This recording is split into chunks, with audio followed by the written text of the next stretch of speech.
Hi everyone, welcome back to Diksha's education hub. तो आज हम स्टार्ट कर रहे हैं फ्रॉम आर्टिकल नंबर 54। इससे पहले पिछले वाला वीडियो ज़रूर से देखना है क्योंकि काफ़ी इंपॉर्टेंट कॉन्सेप्ट वहाँ पे मैंने कंप्लीट करवाए थे। सबसे पहले आते हैं आर्टिकल 54 में, जिसमें इलेक्शन ऑफ प्रेसिडेंट के बारे में बताया है और इनडायरेक्ट इलेक्शन बोला हुआ है। अभी दोबारा से पढ़ते हैं, पहले वर्ड सुन लो। सिंगल ट्रांसफरेबल वोट बताया हुआ है और ये जो मेथड है इलेक्शन ऑफ प्रेसिडेंट का, ये हमने लिया है फ्रॉम आयरिश कॉन्स्टिट्यूशन कि प्रेसिडेंट को कैसे इलेक्ट करना है, ये हमने आयरलैंड के कॉन्स्टिट्यूशन से पिक किया था।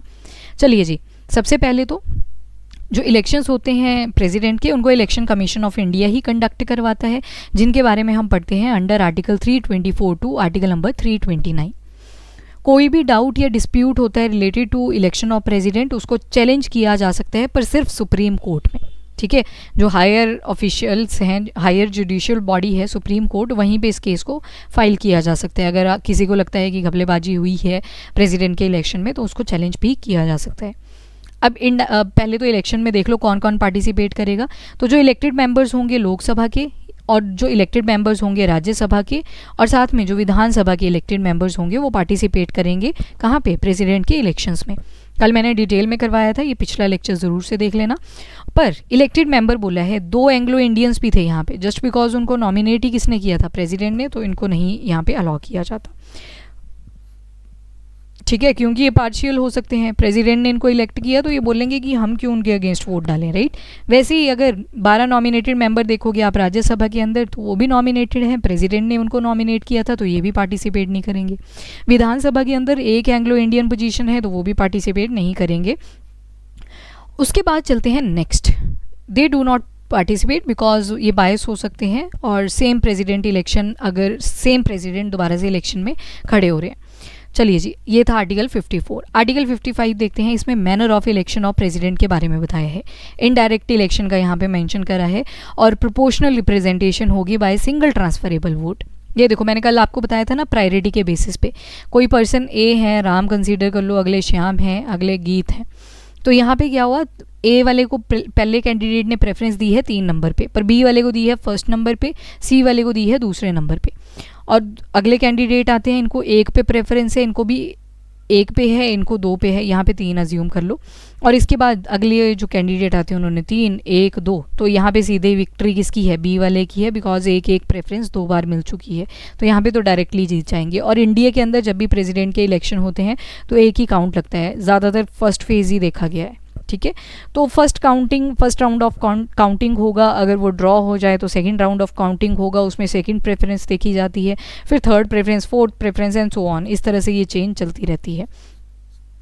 नेक्स्ट आता है कि अगर टाई हो जाता है तो काउंटिंग दोबारा से होगी, तो इसी वजह से सिंगल ट्रांसफरेबल वोट बोला। जिसको कम वोट्स मिलते हैं उसके जो वोट्स होंगे वो बाकियों को डिस्ट्रीब्यूट कर दिए जाएंगे। अब जैसे यहाँ पे एग्जांपल देखो, सी वाले को 2 पे प्रायोरिटी बार बार मिली है, तो पहले रैंक पे तो आगे बी प्रेसिडेंट बन चुके हैं, तो अब क्या किया जाएगा, ये जो तीसरे वाला था, इनके जो वोट्स पड़े हुए हैं ये बी और सी में बांट दिए जाएंगे, ताकि विक्ट्री को थोड़ा बड़ा दिखाया जा सके, बड़ी सक्सेस दिखाई जा सके, इस वजह से। अब वैल्यू कितनी होती है, 1 MLA की वोट की और 1 MP के वोट की। तो जब 1 MLA की वोट की वैल्यू निकाली जाती है तो वहाँ की पॉपुलेशन देखी जाती है। मान लो कोई स्टेट है, उसकी पॉपुलेशन है लगभग 11 करोड़, हम अज्यूम कर लेते हैं। ठीक है, तो यहाँ पे देखा जाएगा अब कितने टोटल MLA हैं। लेट अस से यहाँ पे 100 MLA हैं, और इसको डिवाइड कर दिया जाएगा इस सारे से। तो ऊपर क्या लिखा जाएगा, पॉपुलेशन का साइज़ कितना है, नीचे क्या लिखा जाएगा, उसमें MLA कितने हैं, और उसको मल्टीप्लाई कर दिया जाएगा 1000 से। तो जितना भी यहाँ पे वैल्यू आने वाली है, यहाँ पे आ गई 110, तो 110 जो होगी वो 1 MLA की वैल्यू होगी, अगर ये यूपी की थी। ठीक है, एग्जाम्पल है, जस्ट कैलकुलेशन इजी हो जाए इसलिए यहाँ पे इजी से वो हमने नंबर्स उठाए। तो पॉपुलेशन देखा जाएगा कि कितनी पॉपुलेशन है उस पर्टिकुलर स्टेट की, और वहाँ पे टोटल MLA कितने हैं, तो ये दोनों चीज़ें देखी जाएंगी। इसके बाद आते हैं मेंबर ऑफ पार्लियामेंट की क्या वोटिंग वैल्यू रहेगी। तो टोटल MLA कितने वोट करके गए, और डिवाइड कर दिया जाएगा उसको टोटल MPs कितने हैं, टोटल मेंबर ऑफ पार्लियामेंट कितने हैं। MLA के वोट उनका काउंट लाया जाएगा, और टोटल MPs कितने हैं वो आ जाएगा। इसके अलावा जितने भी प्रेसिडेंट इलेक्शन में खड़े होते हैं उनको सिक्योरिटी मनी का डिपॉजिट करवाना पड़ता है 15,000 रुपीज़ का। मतलब जैसे द्रौपदी मुर्मू थे तो उन्होंने भी 15,000 रुपये सिक्योरिटी मनी दी थी। अगर 1/6 वोट भी नहीं पड़ता है तो ये जो मनी है ये रिटर्न नहीं करी जाती। अब ये एक तरह से फाइनेंशियल लॉस नहीं दिखाया जाता, ये लॉस दिखाया जाता है रेवरेंस के बेसिस पे, रिस्पेक्ट के बेसिस पे, कि आपको इतने कम नंबर भी नहीं मिले इलेक्शंस के टाइम पे। ठीक है, तो सिक्योरिटी मनी कितने की रहती है? तो 15,000 रुपये की रहती है। इसके अलावा जितने भी प्रेसिडेंट के इलेक्शन में कैंडिडेट्स खड़े होते हैं उनको एक इलेक्टोरल कोटा, एक न्यूनतम कोटा जो है वो फिल करना पड़ता है। That is total number of votes, उसको 1+1 से डिवाइड कर दिया जाता है और +1 इसमें 1 ऐड कर दिया जाता है। हर एक इंसान को, जो भी कैंडिडेट बना हुआ है प्रेसिडेंट के इलेक्शन के अंदर, उनको ये कोटा पास करना पड़ता है। अगर ये कोटा पास नहीं हुआ तो दोबारा से इलेक्शन कंडक्ट करवाने पड़ते हैं। इसके बाद आता है आर्टिकल नंबर 56 के ऊपर। यहाँ पे term of office of president बताया गया है कि कितने जो प्रेसिडेंट का कार्यकाल है वो कितने टाइम तक रहेगा। तो 5 साल तक रहेगा जिस दिन उन्होंने ऑफिस ज्वाइन किया। ठीक है, जिस दिन वो ऑफिशियल सीट के ऊपर बैठ चुके हैं वहाँ से काउंटिंग शुरू हो जाती है, और जब तक वो री इलेक्शन के लिए एलिजिबल हैं, यानी कि 5 साल का टेन्योर है पर वो री इलेक्शन के लिए भी एलिजिबल हैं। दोबारा से अगर चाहें कि मुझे प्रेसिडेंट का इलेक्शन लड़ना है तो वो दोबारा से लड़ सकते हैं। अभी तक सिर्फ एक ही प्रेसिडेंट हैं जो 2 बार प्रेसिडेंट की पोजीशन पे रह चुके हैं, वो हैं डॉक्टर राजेंद्र प्रसाद। आर्टिकल 57। अब आर्टिकल 56 के अंदर क्या बोला? टर्म बताया ऑफिस ऑफ प्रेसिडेंट की 5 साल का टेन्योर रहेगा। और जो आर्टिकल 57 है ये कह रहा है कि री इलेक्शन भी हो सकती है सेम प्रेसिडेंट की। अगर वो दोबारा इलेक्शन फाइट करना चाहते हैं तो दोबारा से खड़े हो सकते हैं इलेक्शंस में। इसके अलावा आर्टिकल नंबर 58 में ये क्वालिफिकेशन बताता है इलेक्शन ऑफ प्रेसिडेंट की। क्या क्वालिफिकेशन होनी चाहिए, कि ऐसे थोड़ी कोई भी प्रेसिडेंट बन जाएगा आके, कोई ना कोई क्वालिफिकेशन क्राइटेरिया तो होगा ही। तो यहाँ पे जो है वो क्वालिफिकेशन बताई जाती है कि प्रेसिडेंट के इलेक्शन के लिए अगर किसी कैंडिडेट को प्रेसिडेंट बनना है तो what should be the qualification. तो सबसे पहली तो है कि इंडिया के सिटीज़न होने चाहिए। द फर्स्ट वन इज़ कि सिटीज़न ऑफ इंडिया होने ही चाहिए। उम्र कितनी होनी चाहिए? एटलीस्ट 35 ईयर्स हो जानी चाहिए। और क्वालिफाई होने चाहिए लोकसभा के मेंबर की सीट के लिए। मतलब जो लोकसभा के क्राइटेरिया रहता है ना, वहाँ पे तो 25 साल की उम्र होती है, तो वो एलिजिबल होने चाहिए लोकसभा के मेंबर बनने के। तो अगर क्वालिफाइड हैं लोकसभा के मेंबर बनने के लिए, हाउस ऑफ पीपल के मेंबर बनने के लिए, तो वो फिर आपके 35 साल के जब हो जाएंगे तो वो प्रेसिडेंट के इलेक्शन के लिए भी एलिजिबल हैं। और ऑफिस ऑफ प्रॉफिट नहीं होना चाहिए। बिजनेस चलाया हुआ है प्रेसिडेंट ने अपना कोई बाहर, ठीक है, कोई प्रॉफिट ऑर्गेनाइजेशन चला रखी है, तो वो चीज़ें नहीं होनी चाहिए, उनको वो छोड़नी पड़ेगी। पर हाँ, MLA MP ये जो पोजीशंस होती हैं ये ऑफिस ऑफ प्रॉफिट में कंसीडर नहीं करी जाती। ऑफिस ऑफ प्रॉफिट में MLA MP वाली पोजीशंस को कंसीडर नहीं किया जाता। नेक्स्ट आता है आर्टिकल 59। ये आती है condition of president office. President office में अगर आपको प्रेसिडेंट के ऑफिस में बैठना है तो उसके लिए क्या क्या कंडीशंस हैं। अब देखो, ऊपर MLA MP should not be a member of parliament, ना तो स्टेट लेजिस्लेचर। ऊपर जो मैंने आपको बताया कि ऑफिस ऑफ प्रॉफिट में MLA और MP की सीट नहीं कंसीडर की जाती, पर प्रेसिडेंट के ऑफिस के अंदर अगर आपको बैठना है तो आप ना तो पार्लियामेंट के मेंबर होने चाहिए, ना तो स्टेट लेजिस्लेचर के। अदरवाइज प्रेसिडेंट का जो व्यू आएगा वो काफ़ी बायस आएगा। मेंटली इल नहीं होने चाहिए, बैंक करप्ट नहीं होने चाहिए, और सिक्योरिटी मनी जो 15,000 रुपये की थी वो सबमिट होनी चाहिए उनकी इलेक्शन के टाइम पीरियड पे। ये कंडीशंस होती हैं। आर्टिकल नंबर 60 कहता है ओथ और अफर्मेशन। प्रेसिडेंट जब इलेक्ट हो जाते हैं तो उनको जो ओथ या फिर अफर्मेशन होती है वो कौन करवाता है? वो एडमिनिस्टर करवाते हैं chief justice of India. Chief justice of India अगर एब्सेंट है इन केस तो सीनियर जज होंगे वहाँ पे। अब टोटल जो सुप्रीम कोर्ट के अंदर आप जजेस पढ़ते हो वो टोटल होते हैं 34।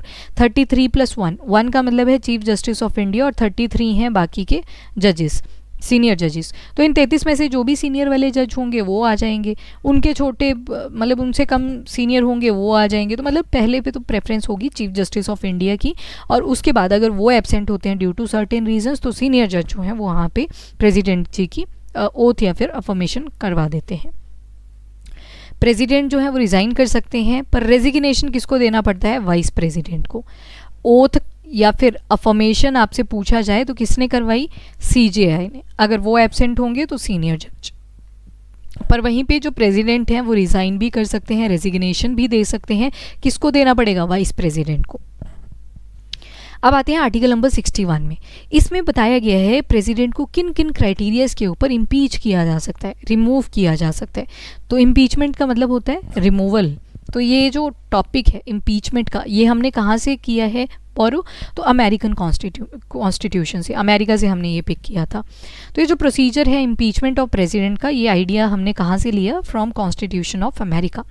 अब ये इम्पीचमेंट यानी कि किसी को अगर लगता है, चाहे वो लोकसभा में या राज्यसभा में, कि ये जो प्रेसिडेंट है ये कॉन्स्टिट्यूशन के दायरे में काम नहीं कर रहे, तो उस केस में जो इम्पीचमेंट की प्रोसेस है वो या तो लोकसभा से शुरू हो सकती है या तो राज्यसभा से शुरू हो सकती है। लोकसभा जहाँ पे टोटल मेंबर्स आ जाएंगे 545, राज्यसभा जहाँ पे टोटल मेंबर्स आ जाएंगे 245। तो जब भी प्रेसिडेंट वायलेशन करते हैं कॉन्स्टिट्यूशन का, या फिर चुपके चुपके से किसी फॉरेन पावर के साथ बात कर रहे थे और वो जो इंडिया के अंदर ऑफिशियल हैं उनको पता ही नहीं था, बाद में पता चलता है कि ये तो एनिमी कंट्री के साथ फ्रेंडशिप करके बैठे हुए हैं, तो उस केस में प्रेसिडेंट की इम्पीचमेंट हो सकती है। पर इंडिया के अंदर आज तक एक बार भी इम्पीचमेंट नहीं हुई है किसी भी प्रेसिडेंट की, याद रखिएगा। तो लोकसभा या राज्यसभा दोनों ही जगह से जो इम्पीचमेंट प्रोसेस है वो शुरू हो सकता है। तो सबसे पहले तो इनिशिएट कैसे किया जाएगा उसको समझो। तो यहाँ पे आप देखोगे ये वाला मेथड कंसीडर कर लेते हैं कि लोकसभा से इम्पीचमेंट शुरू हुई, ये राज्यसभा से भी हो सकती है, लोकसभा से भी हो सकती है। मैं एग्जांपल ले रही हूँ कि लोकसभा से इम्पीचमेंट शुरू हुई। तो इम्पीचमेंट अगर शुरू भी करवानी है तो उसके लिए जो रेजोल्यूशन पास किया जाएगा ना, वो कितने पे होगा? 1/4 लोग हाँ करें कि हाँ जी इम्पीचमेंट हमें कंडक्ट करवानी है अगेंस्ट वर्किंग प्रेसिडेंट, तभी ये पास होगा। अदरवाइज रेजोल्यूशन ही अगर 1/4 ने पास नहीं किया तो कोई इम्पीचमेंट नहीं होगी। अब मान लो कि जो मेंबर ऑफ पार्लियामेंट लोकसभा के अंदर बैठे हुए थे, इन्होंने बोल दिया ठीक है 1/4 हो गए लोग, 1/4 तैयार हो गए और उन्होंने बोल दिया कि हाँ जी हम भी जाते हैं इम्पीचमेंट हो। फिर क्या किया जाएगा? 14 दिन के लिए ये जो रेजोल्यूशन पास हुआ है ये राज्यसभा में भेज दिया जाएगा। फिर राज्यसभा में भी ये 2/3 मेजॉरिटी के साथ पास होना चाहिए। जब राज्यसभा ने भी हाँ कर दी कि हाँ जी ये प्रेसिडेंट ठीक से काम नहीं कर रहे, तो 14 दिन के बाद यहाँ पे 2/3 मेजॉरिटी लगेगी total to pass this, 2/3 majority of Lok Sabha and Rajya Sabha to pass this resolution. ठीक है, तो रेजोल्यूशन फिर पास होगा और फिर फाइनली प्रेसिडेंट की यहाँ पे इम्पीचमेंट हो जाती है। अब ये 14 दिन का टाइम क्यों दिया सोचने के लिए? बिकॉज 14 दिन में प्रेसिडेंट को भी तो प्रूव करना है कि नहीं मैंने ये ऐसा कुछ नहीं किया है और जो मेरे अगेंस्ट चार्जेस लगे हुए हैं वो सब नल एंड वॉइड है। तो उस केस में प्रेसिडेंट इस 14 दिन के टाइम पीरियड में कोई लॉयर वकील हायर करेंगे और इस एलिगेशन को रॉन्ग प्रूव करने की ट्राई करेंगे। तो इस तरह से जब 2/3 मेजॉरिटी पास कर जाएगी रेजोल्यूशन के ऊपर, मतलब टोटल जो मेंबर्स हैं लोकसभा और राज्यसभा के, तब जाके इम्पीचमेंट होती है प्रेसिडेंट की। तो अभी के लिए इतना ही। अब जो नेक्स्ट टॉपिक है वो हम देखेंगे नेक्स्ट वीडियो में। Thank you everyone, have a nice day, keep studying and keep watching.